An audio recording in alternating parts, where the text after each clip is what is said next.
अस्सलाम वालेकुम, मैं हूं मुनीज़े जहांगीर और आप देख रहे हैं प्रोग्राम स्पॉटलाइट। नाजरीन, अगर अब किसी मर्द ने दूसरी शादी करनी है तो उसको लाजमी मसालती काउंसिल से तहरीरी इजाजत लेनी होगी, जैसे कि कानून कहता है और इस्लामाबाद हाई कोर्ट ने वाजे कर दिया है।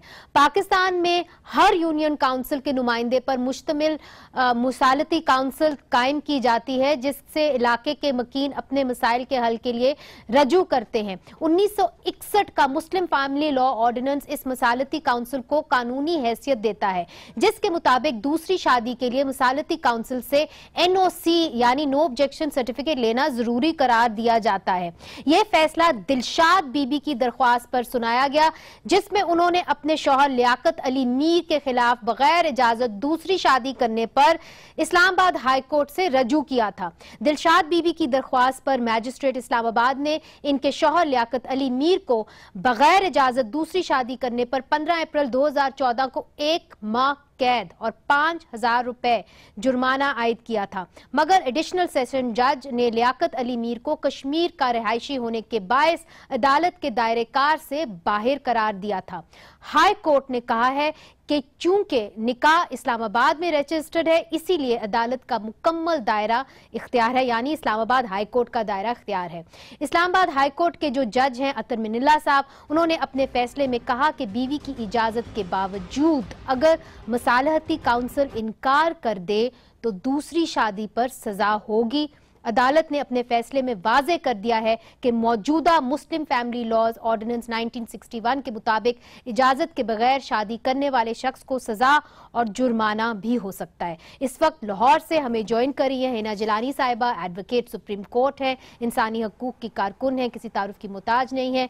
हिना जिलानी साहिबा, ये बताइए कि इस फैसले का क्या असर होगा खवातीन के हालात के ऊपर, चूंकि आपने हमेशा खवातीन की जद्दोजहद के ऊपर काम किया है, तो किस किस्म की प्रोटेक्शन मिलेगी खवातीन को जो नहीं चाहती कि उनके खामन दूसरी शादी करें? देखिए, ये बहुत अहम फैसला है इस रोशनी में कि हालांकि कानून मौजूद है, लेकिन आर्बिट्रेशन काउंसिल्स, मसालती काउंसिलें जिनको कहते हैं, उनके लिए एक बहुत बड़ी गाइडेंस अब इस फैसले से आ गई है कि खवातीन जो कि एग्जिस्टिंग वाइव्स हैं, वो अपने खामिद की दूसरी शादी की अगर इजाज़त दे भी दें, तो ये जो फैसला करना कि क्या दूसरी शादी जायज़ है या नहीं है, वो फिर भी आर्बिट्रेशन काउंसिल ही का इख्तियार होगा।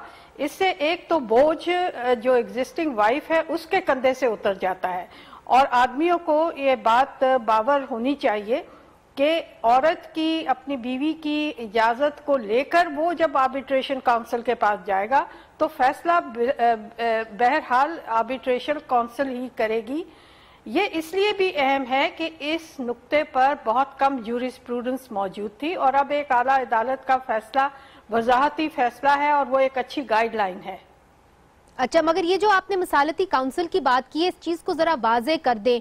तो ये तो एक औरत तभी जाएगी मसालती काउंसिल की तरफ अगर वो चैलेंज करना चाहे अपने खावंद के इस फैसले को, मगर अगर वो चैलेंज नहीं करती उस फैसले को, तो फिर तो दूसरी शादी जो है वो एक खावंद बगैर अपनी बीवी से पूछे भी कर सकता है, प्रैक्टिकली स्पीकिंग। नहीं, देखिए, कानून नहीं, जो कानून है वो ये है कि जब एक शख्स दूसरी शादी करना चाहे तो ये उसका फर्ज है कि दूसरी शादी करने से पहले वो आर्बिट्रेशन काउंसिल से रजू करे, और अगर उसकी पहली बीवी ने इजाजत दे दी है तो वो इजाजतनामा साथ लेके जाए और आर्बिट्रेशन काउंसिल को कन्विंस करे कि उसका ये शादी करना रीजनेबल, फेयर और जायज है। तो फैसला उसके बाद आर्बिट्रेशन काउंसिल करेगी। बीवी को कंप्लेंट करने के लिए पहले जाने की जरूरत नहीं है। जो बंदा शादी करना चाहता है, ये उसका फर्ज है कि शादी की इजाजत लेके दूसरी शादी करे। तो फिर ये जो मसालती काउंसिल से उनको एक लिखा हुआ एक बयान भी या एक आप कह दे इजाजतनामा भी चाहिए होगा, जिसके बाद वो दूसरी शादी कर सकेंगे।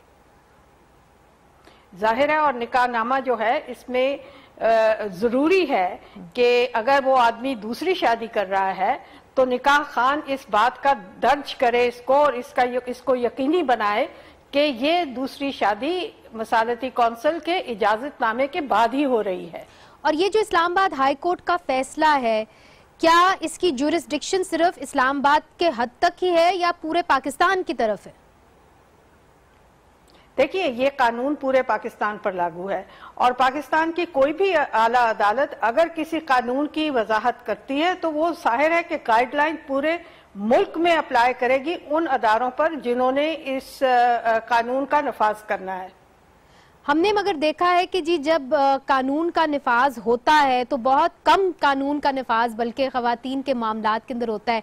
आप समझती हैं कि इस फैसले के बाद शायद दूसरी शादियां करने वाले कुछ कम हो जाएं?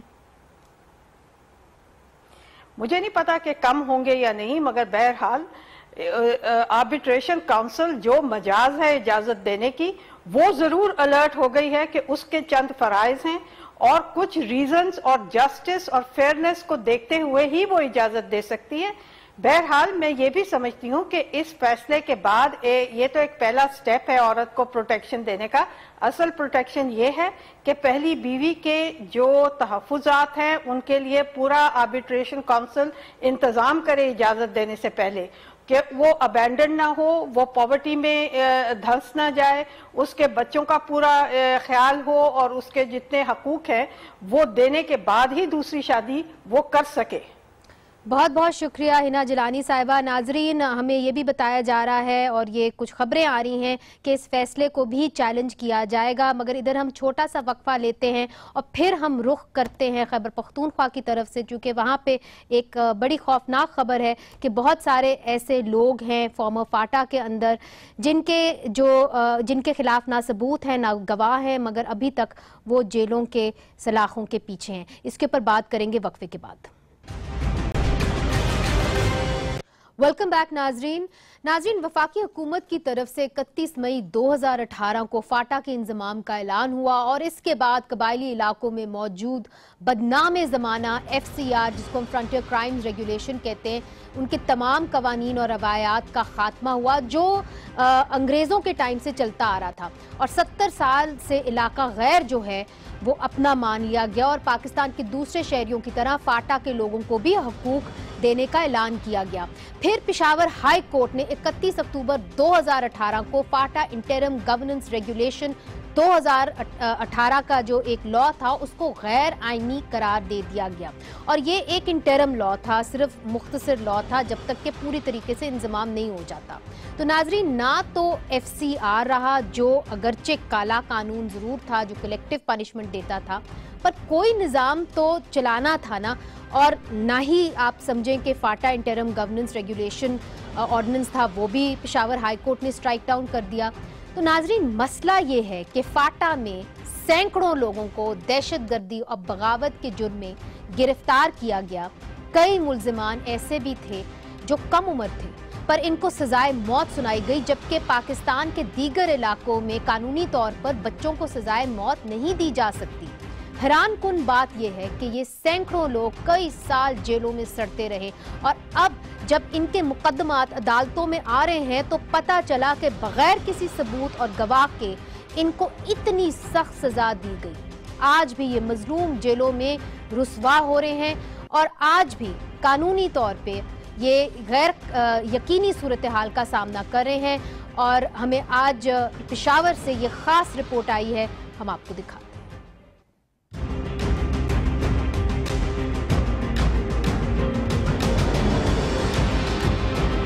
साबका फाटा में लागू कवानीन के तहत दहशतगर्दी और बगावत के इल्जाम में गिरफ्तार अफराद के मुकदमात ने अदालतों को नई मुश्किल से दो चार कर दिया। पॉलिटिकल इंतजामिया से कई सालों की सजा पाने वाले मुल्जिमान के खिलाफ न तो कोई FIR या गवाह मौजूद है और न ही कोई सबूत। सोने पे सुहागा के पुलिस भी गवाह बनने से माजरत ख्वाह है।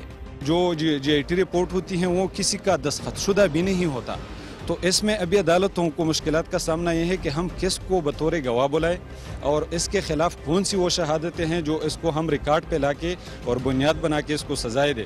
तो मेरा अपना ख्याल भी है और अदालतों का भी इस पे नज़र आया है कि इसमें वो कौन सी शहादतें हम बुनियाद बना के इसको सजा दें, तो इसी बुनियाद पे जो इनसफिशेंट एविडेंस या नाकाफ़ी शहादतें होती हैं इस बुनियाद पे ये लोग बरी हो जाते हैं। माजी में कबायली अजला में अदालती निज़ाम न होने की वजह से सजाओं के खिलाफ अक्सर मुल्जिमान ने हाई कोर्ट से रुजू किया था। ताहम अदालतों के कयाम के बाद केसेस को मकामी अदालतों में मुंतकिल कर दिया गया। कानूनी माहिरीन के मुताबिक KP continuation of laws to erstwhile FATA act के तहत aid in action of civil power regulation को बरकरार रखना FCR के ही मुतरादिफ है। Action in aid civil power में बाकायदा CRPC को भी ओस्ट किया गया है। उसमें सिर्फ ये दिए गए कि JIT जो रिपोर्ट बनेगी उनमें सिर्फ एलिगेशन होती है। FCR जिसको हर तबके ने एक काला कानून करार दिया है, मेरे ख्याल में action in aid of civil power FCR से भी ज्यादा काला कानून है। ज़राए के मुताबिक कबाइली अजला की दहशतगर्दी और बगावत के सैकड़ों मुकदमात इंसदादी दहशतगर्दी अदालतों में मुंतकिल किए जा चुके हैं, जहां से अदम सबूत की बिना पर मुल्जिमान के बरी होने के इम्कानात वाज़ेह है। इंसाफ की राह में हाइल रुकावटें दूर करना कबाइली अवाम का देरीना मुतालबा रहा है। अब अदालतों से फौरी इंसाफ की फराहमी से इसको पूरा किया जा सकता है। प्रोग्राम स्पॉटलाइट के लिए पेशावर से कामरान अली। नाजरीन, कामरान अली ने ये बहुत अहम रिपोर्ट हमें भेजी है। ये बहुत अहम मौजू है और सैकड़ों जो लोग हैं वो इस वक्त सलाखों के पीछे हैं और गैर यकीनी सूरत हाल का सामना कर रहे हैं। इस पर बात करने के लिए हमने दावत दी है लतीफ़ अफरीदी साहब को। सदर हैं पेशावर हाई कोर्ट बार के और बहुत सीनियर वकील हैं, किसी भी तारुफ के मोहताज नहीं हैं। हमारे साथ सुल्तान मोहम्मद खान साहब भी हैं जो पाकिस्तान तहरीक इंसाफ की हुकूमत की तर्जुमानी कर रहे हैं। सूबाई वजीर हैं, सूबाई वज़ीर कानून हैं खैबर पख्तूनख्वा के। आप दोनों का बहुत बहुत शुक्रिया कि आपने इस अहम मौजू पे हमारा साथ दिया। सबसे पहले लतीफ़ अफरीदी साहब, मुझे ये बताइए कि ये जो मुल्जिमान हैं जिनके ऊपर दहशतगर्दी बगावत के इल्ज़ाम हैं, ना इनकी कोई FIR मिलती है, ना इनके खिलाफ कोई सबूत मिलते हैं, और जिस तरह के कामरान अली ने बताया कि पुलिस भी जो है वो भी पीछे हट गई है, वो भी कहती है कि हम इस केस के अंदर कोई गवाही देने के लिए तैयार नहीं, तो फिर इनके केसेस कैसे आगे बढ़ेंगे और क्या ये जेलों के अंदर ही सड़ते रहेंगे? असल में ये जो in aid of civil power regulations हैं, ये फाटा और पाटा दोनों के लिए था, जो अब दोनों ख़त्म हो गए हैं जी। तो जब वो न फाटा रहा न पाटा रहा और ये रेगुलेशन जो इनके लिए नाफिज किए गए थे, और ये जो बिल्कुल मुकम्मल तौर पर आईनी हुकूक और के मुखालिफ है, और इसमें आप आइन के आर्टिकल 8 के तहत ये बिल्कुल कल अदम है, क्योंकि ये आइन में दिए गए बुनियादी हुकूक के मुखालिफ है, उससे मुतसादिम हैं। तो जो लोग इसमें पकड़े गए हैं, सिवाय इसके कि उन्हें आर्मी एक्ट के तहत गिरफ्तार किया जाए, उनकी मजीद गिरफ्तारी के लिए हुकाम के साथ कोई भी उनके पास जवाज नहीं है। तो इनको फौरन रिहा करना चाहिए अफरीदी साहब, इनको फौरन रिहा करना चाहिए, चूंकि अब कोई जवाज ही नहीं इनको जेलों में रखने का, क्योंकि ये सैकड़ों लोग हैं। वैसे अगर ये हाई कोर्टों में जाएंगे लोग, तो हाई कोर्ट यकीनन उनकी रिहाई पे सोचेगी, क्योंकि कोई कानून ही नहीं रहा। अगर उनके पास उनके FIR नहीं है, उनके खिलाफ शहादत नहीं है, तो वो किस तरह वो जराइम जो संगीन तरीन जराइम है उनको कैसे साबित किया जाएगा? कोई साबित नहीं कर सकता। इसलिए सिर्फ एक्ट के तहत ही इन लोगों को मजीद रखा जा सकता है और उनको सजाएं दी जा सकती है, लेकिन उन सजाओं को भी आइन के तहत जो है चैलेंज किया जा सकता है और उनकी कानूनी और आइनी हैसियत पर हाई कोर्ट और सुप्रीम कोर्ट फैसला दे सकती है। सुल्तान मोहम्मद खान साहब, आप चूंकि इंसाफ की पार्टी हैं, आपने हमेशा इंसाफ की बात की है, तो मुझे ये बताइए कि फाटा के अंदर जितने भी मुल्जिमान हैं उनकी तो शहादतें नहीं मिल रही, FIRs नहीं मिल रहे, और हमने कई ऐसी केसेस देखे हैं जहां पे कई अरसे से 10-10 साल से लोग जेलों के अंदर हैं, मगर उनके मुचलके नहीं एक्सेप्ट हो रहे, उनका जुर्माना एक्सेप्ट नहीं हो रहा। तो इन बच्चों के हवाले से, इन लोगों के हवाले से हुकूमत कोई कदम उठाएगी? बहुत शुक्रिया प्रोग्राम में इनवाइट करने का।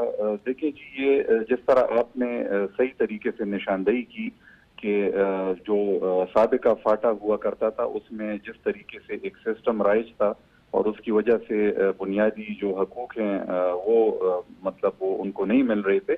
तो ये एग्जैक्टली ये इसीलिए तो पाकिस्तान तहरीक इंसाफ और दीगर पार्टियों ने ये स्ट्रगल की, तहरीक चलाई और ये साबिका फाटा जो है वो खैबर पख्तूनख्वा में जम हुआ। बात असल में ये है कि ना FCR रहा ना वो फाटा इंटरिम रेगुलेशन ऑर्डिनेंस रहा। मुझे ये बताइए कि ये जो लोग हैं जिनके खिलाफ कोई शवाहिद नहीं मिलते, अब ये क्या करेंगे? क्या सेशन कोर्ट में ये रहेंगे? क्या हाई कोर्ट की तरफ ये आएंगे? ये कहाँ जाएंगे लोग? एग्जैक्टली मैं वही आपको बताने वाला था। अब जो कानूनी पोजीशन है इस वक्त, तो हुआ यह है कि जितने भी कवानीन हैं जो खैबर पख्तूनख्वा में नाफिज थे या पाकिस्तान में नाफिज थे, तो वो अब इन अजला में भी नाफिज हो गए हैं। कानूनी पोजीशन तो ये है। और खैबर पख्तूनख्वा हुकूमत ने, आपको खुशी होगी कि हम बड़ी तेजी के साथ तकरीबन 6 महीने के अरसे में हमने सुप्रीम कोर्ट के जो ऑर्डर्स थे और हाई कोर्ट के जो ऑर्डर्स थे जिसमें FIGR को उन्होंने कलअदम करार दिया था, तो हम बहुत तेजी से हमने तेज रफ्तार से हमने मूव किया और यहाँ इन अजला में अभी सेशन कोर्ट्स कायम हो चुकी हैं। इन अजला में जो है सिविल कोर्ट्स कायम हो चुके हैं। तो अभी जितने भी केसेस हैं वो इन कोर्ट्स को मुंतकिल भी हो चुके हैं। दूसरी बात यह है कि जिन लोगों के अपील पेंडिंग थे जो फाटा ट्राइब्यूनल में हुआ करते थे FCR के नीचे या FIGR के नीचे, तो अभी हाई कोर्ट जो है अभी उसको वो केसेस हाई कोर्ट में ट्रांसफर हो गए हैं। तो अपील जो है नहीं, मगर ये जो action in aid of civil power है, अफरीदी साहब तो ये कह रहे हैं कि action in aid of civil power जो है जिसके तहत आप लोगों को वो कहते हैं कि जी उठा सकते थे और वो FCR से भी ज्यादा काला कानून है, वो अब खत्म हो चुका है action in aid of civil power. ये क्लियर कर दीजिए। Action in aid of civil power जो है, चूंकि आपको पता है कि इन इलाकों में एक ऐसी सूरत हाल थी सिक्योरिटी के लिहाज से कि वो बाकी पाकिस्तान के मुकाबले में उस तरह की नहीं थी। वहाँ पर खुदकश धमाके हुए हैं, वहाँ पर दहशतगर्द थे, वहाँ पर बहुत ज्यादा जरूर बिल्कुल। मगर अब चूंकि जम हो गया है खैबर पख्तूनख्वा के अंदर, तो action in aid of civil power जो कानून है उसका स्टेटस इस वक्त क्या है? इस वक्त मैं वही आपको बताने ही वाला था। Action in aid of civil power जो है, चूंकि जब ये जम हो गए तो उस वक्त ये कानून जो है ये भी लैप्स हो गया था। लेकिन उसके बाद सूबाई असम्बली ने फिर ये वापस जो है ये कानून जो कवानीन वहाँ पर अभी जरूरी हैं, ये जो ट्रांजिशन पीरियड है हम नहीं चाहते। हम तो चाहते हैं एक दिन के अंदर आइडियल माहौल बन जाए, इस तरह की कानून की जरूरत ही ना पड़े। लेकिन सूबाई असम्बली ने ये नहीं हुआ कि गवर्नर ने ऑर्डिनेंस पास किया है या सूबाई असम्बली ने इसको पास किया है, सूबाई असम्बली ने कानून पास किया और इसको एक्सटेंड किया हुआ है। और जब ये हालात इंशाल्लाह ठीक होंगे, जब हम समझेंगे कि फिर जरूरत नहीं होगी। लतीफ अफरीदी साहब, सुल्तान मोहम्मद खान साहब ये कहते हैं कि जी action in aid of civil power को खैबर पख्तूनख्वा की असेंबली ने एक लीगल कवर दिया है और उसके तहत ही आप समझ लें कि अरेस्ट हो रहे हैं, जिसके ऊपर कामरान अली ने ये रिपोर्ट भी बनाई है और कहा है कि जी बगैर शवाहिद के, बगैर सबूत के ये अरेस्ट हो रहे हैं। बात ये है कि ये दोनों रेगुलेशन जो फाटा और पाटा जो अब नहीं है, उसके लिए सदर साहब ने, पाकिस्तान के सदर ममलिकत ने ये रेगुलेशंस राइज किए थे और वो फेडरल कवानीन थे, वो कोई सूबाई कवानीन नहीं थे कि सूबाई असम्बली इनको वैलिडेट करता, उनको कोई कवर फराहम करता। इसलिए वो कवानीन सूबे के तहत नहीं आते, वो मरकजी कवानीन है। मरकजी पार्लियामेंट ही अगर कोई कवर उनको देना चाहता है तो वो मरकजी पार्लियामेंट ही उनको कवर देगा। सुल्तान मोहम्मद खान साहब तो कह रहे हैं कि उसको सूबाई हुकूमत ने, खैबर पख्तूनख्वा की हुकूमत ने उसको लीगल कवर दे दिया action in aid of civil power को। अब वो मुझे बताएं कि किस आइन के तहत और किस कानून के तहत और किस एक्ट या किस ऑर्डिनेंस के तहत इनको कवर दिया गया है। ऐसा कोई ऑर्डिनेंस, कोई कानून, कोई एक्ट नहीं है। और वो मेरे ख्याल में शायद बैरिस्टर साहब को या मालूमात नहीं है या उनको गलत मालूमात फराहम किए गए। पूछ लेते हैं सुल्तान साहब, आप इसके ऊपर क्या कहेंगे? वो आपने बात तो सुन ली। बिल्कुल जी, लतीफ लाला जो है ये मैं इनको जानता भी हूँ, ये मेरे बुजुर्ग भी हैं, मेरे बुजुर्गों के साथ इनके ताल्लुकात हैं। मैं क्लियर कर देता हूँ, मेरे सीनियर भी हैं। ये अभी रेगुलेशन नहीं रहा, पहली बात तो ये। इसको सूबाई काबीना में बतौर बिल पेश किया गया, सूबाई काबीना ने इसको अप्रूवल दी और फिर बतौर एक्ट इसको सूबाई असेंबली से हमने पास करवाया है। दूसरी बात यह कि चूंकि फेडरल जो है अभी फेडरल ज्यूरिसडिक्शन नहीं रही इन अजला के ऊपर, ये अब सूबे का हिस्सा बन गए हैं, तो हमने बाकायदा अब रेगुलेशन नहीं रहा, उसी रेगुलेशन को हमने अडॉप्ट किया, उसको बिल की शक्ल में सूबाई काबीना ने अप्रूवल दे दी और फिर सूबाई असेंबली ने उसको एज एन एक्ट पास किया। तो अब ये है रेगुलेशन नहीं है, action in aid of civil power act है इस वक्त, और ये सूबाई असेंबली का एक्ट है, ये पास सही तरीके से। ठीक, आपकी बात क्लियर हो गई। अफरीदी साहब, कुछ आपको क्लियर हुआ है सुल्तान मोहम्मद खान साहब ने जो कहा है? नहीं, ये जो बैरिस्टर साहब जो फरमाते हैं वो तो बिल्कुल बहुत वाज़ेह बात है, लेकिन मैं गजट नोटिफिकेशन में देख लूंगा कि ये कब एक्ट बने हैं और किस नाम से बने हैं। मेरे इल्म में ये नई बात आई है कि एक्ट, उन रेगुलेशंस को एक्ट बनाया गया है। अगर एक्ट बनाया गया है तो मैं कल परसों एक दो दिन में उनको चैलेंज करूंगा कि ये एक्ट कानून और आइन से मुतसादिम है।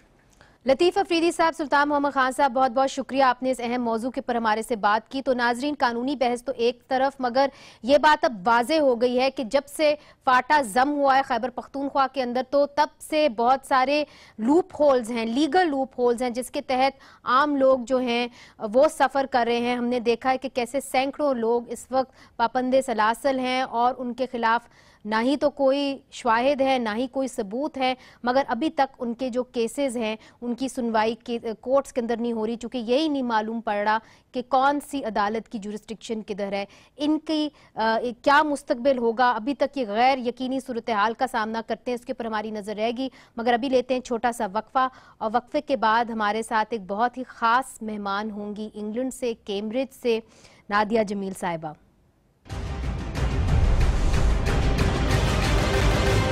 वेलकम बैक नाजरीन।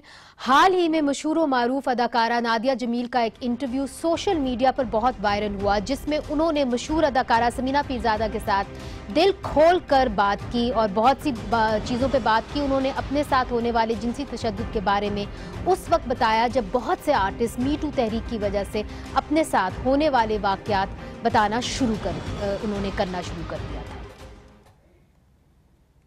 क्या चाहती हो, पाकिस्तान कैसा हो जाए जहां सारी ज़ैनब सेफ हो,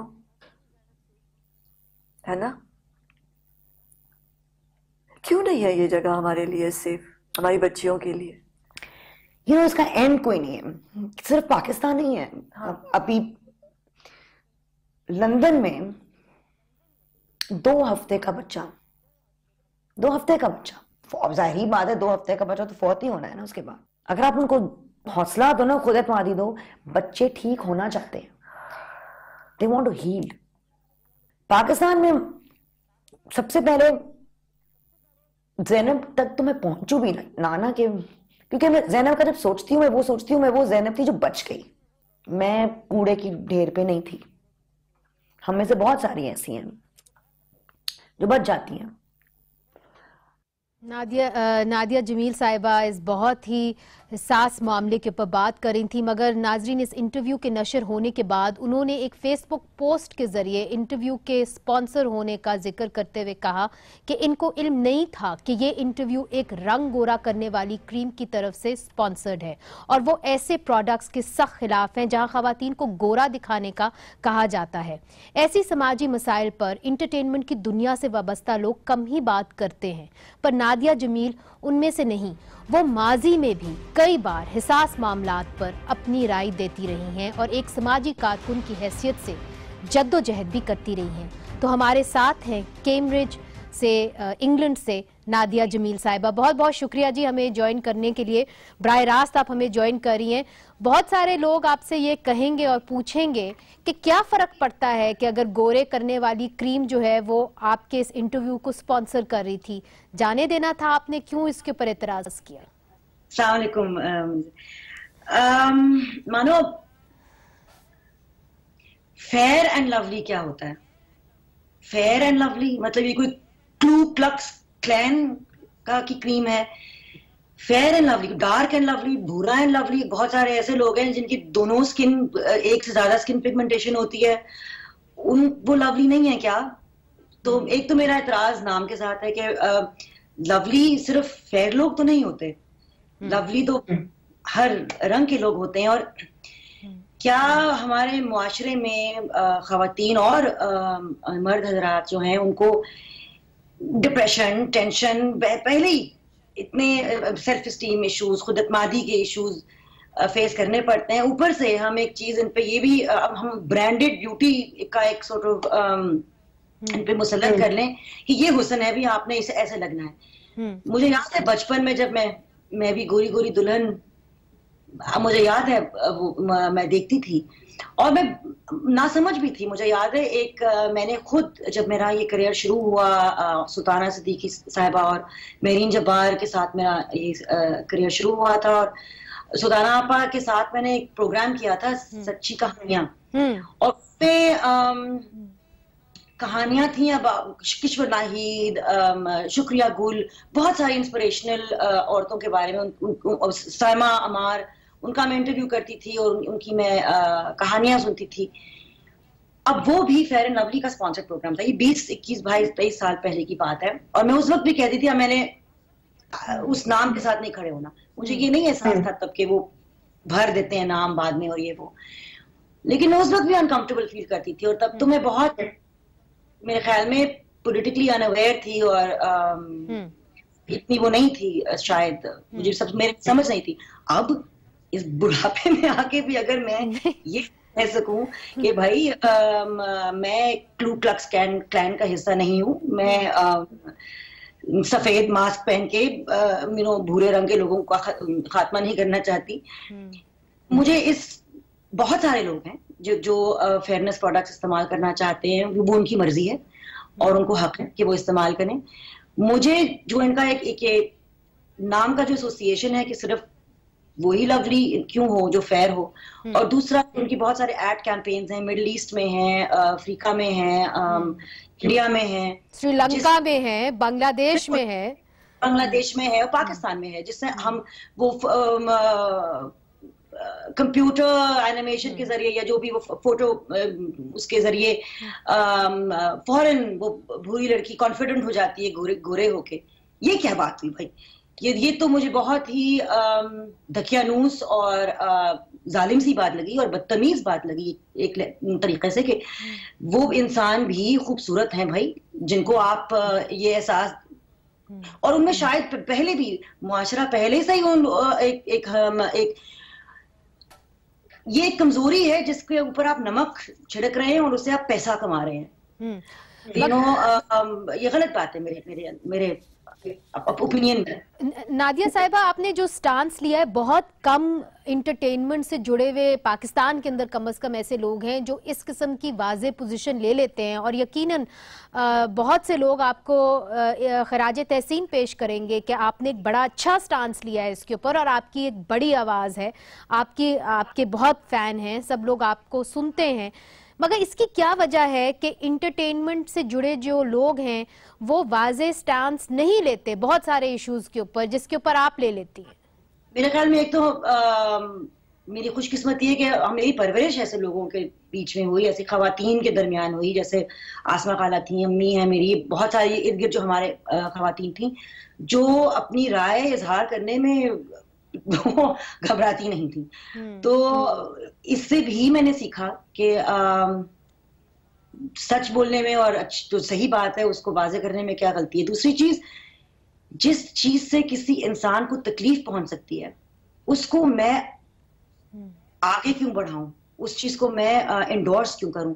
मैं ये बात कहना चाहती हूँ कि समीना पीरजादा अगर मुझे कहीं भी इंटरव्यू के लिए मुझसे कभी भी मुझसे इंटरव्यू मांगे, I will close my eyes and से यस, क्योंकि मेरी इतनी ज्यादा इज्जत है उनके लिए, और ये बहुत खूबसूरत प्रोग्राम है इनका जो बहुत खूबसूरती से यकीनन इनका बड़ा खूबसूरत प्रोग्राम है। मगर आपको नहीं मालूम था कि ये जो प्रोग्राम है ये स्पॉन्सर्ड है किसी गोरे करने वाली क्रीम की तरफ से? और शायद अगर मुझे मालूम होता मैं तब भी मैं समीना आपा का प्रोग्राम कर लेती, लेकिन मैं पहले ये स्टेटमेंट निकाल देती कि मेरा जो इंटरव्यू आने वाला है मैं प्रोडक्ट नहीं एंडोर्स कर रही, मैं समीना आपा के साथ बात करने जा रही हूँ और मैं इससे कोई पैसे नहीं कमा रही, इससे मैं कभी भी ऐसी चीज से पैसा ना कमाऊं। मतलब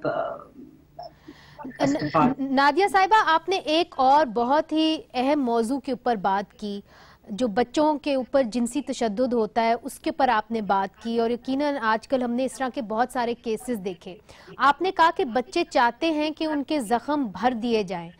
आप जहां बैठी हैं कैम्ब्रिज में और पाकिस्तान, क्या फ़र्क है इन दोनों माशरे में? क्या हम और कर सकते हैं ताकि जो ऐसे बच्चे हैं जिनके ऊपर जिनसी तशद्दुद हुआ है, माशरा, हुकूमत उनके जो उनके जख्म है उनको भरने के अंदर मदद करे उनकी? पता है, मैं आजकल बल्कि यही मेरी पढ़ाई भी इसी सिलसिले में चाइल्ड प्रोटेक्शन सर्विसेज के हवाले से कि यहाँ भी वलायत में भी बहुत सारी खामियां हैं और बहुत सारी मजीद चीजें बेहतर हो सकती हैं। लेकिन जाहिरी बात है, यहाँ पे अगर मेरा मतलब मेरे 2 बेटे हैं यहाँ पे, और अगर उनमें से एक भी स्कूल ना जाए, 2 दिन स्कूल ना जाए, तो स्कूल से फोन आने लग जाते हैं कि भाई कहाँ है वो। और यहाँ पे पाकिस्तान में, और ये सिर्फ इस हुकूमत से शिकायत नहीं है मेरी, मैंने हर पार्टी की हुकूमत देखी है, मैंने फौज की हुकूमत भी देख ली है, बच्चे सड़क से नहीं उठाए गए, स्कूलों में नहीं डाले गए, स्कूलों का मयार नहीं उठाया गया। और मुझे बड़ी आयरॉनिकल बात लगती है, हमारे कॉलेजेस बेहतर से बेहतर हो गए हैं, लेकिन कॉलेज में जो बच्चा जाता है, हमारे स्कूल का मयार हर सतह पे खराब है। और तो स्कूल के अंदर कम से कम ये तरबियत बच्चों को देनी चाहिए कि जी हर जगह बच्चों को खबरदार करना चाहिए। और इस पे आमिर खान ने शो किया है इंडिया में, इस पे मैंने भी शो किया था एक चैनल से पहले, कि हमें बच्चों की मासूमियत को बरकरार रखते हुए बहुत प्यार से उनको समझाना चाहिए कि खासतौर पे आजकल के माशरे में जहाँ पे बच्चे इंटरनेट पे चले जाते हैं और जहाँ पे बहुत सारी लोगों की नफ्सियाती बीमारियां मजीद बढ़ चुकी हैं आजकल। नहीं, बिल्कुल आप दुरुस्त कह रही हैं, मगर चूंकि मेरा वक्त बिल्कुल खत्म हो गया है और अगर मैं आपसे ये आखिरी सवाल ना करूं तो आपके फैंस मेरे से बहुत नाराज हो जाएंगे। वो सब जो हैं बेचैन हैं, आपको फिर से स्क्रीन के ऊपर देखना चाहते हैं, तो अगली बार आपको स्क्रीन पे वो कब देख सकेंगे? इंशाल्लाह अनकरीब दमसा जो मेरा नया सीरियल है, जो मैंने शोकेस प्रोडक्शंस के साथ किया है, नजफ बिलगामी ने डायरेक्ट किया है, और इसकी स्टार जो है असली वो ईमान खान है, और brilliant child actor, do look out for her. और ये किसी भी दिन मेरे ख्याल में इसका ट्रेलर इंशाल्लाह आ जाएगा, और उम्मीद है कि आप सबको पसंद आए। बहुत बहुत शुक्रिया नादिया जमील साहिबा, आपने बहुत अहम मौज़ूआत के ऊपर, एहसास मौज़ूआत के ऊपर हमेशा की तरह बड़े बोल्ड तरीके से, इंस्पिरेशनल तरीके से बात की। आपका बहुत बहुत शुक्रिया, आपने हमें ज्वाइन किया। एज यूजुअल नाजरीन, Nadia Jamil always inspirational, always incredible. आज के लिए इजाजत दीजिए, खुदा हाफिज।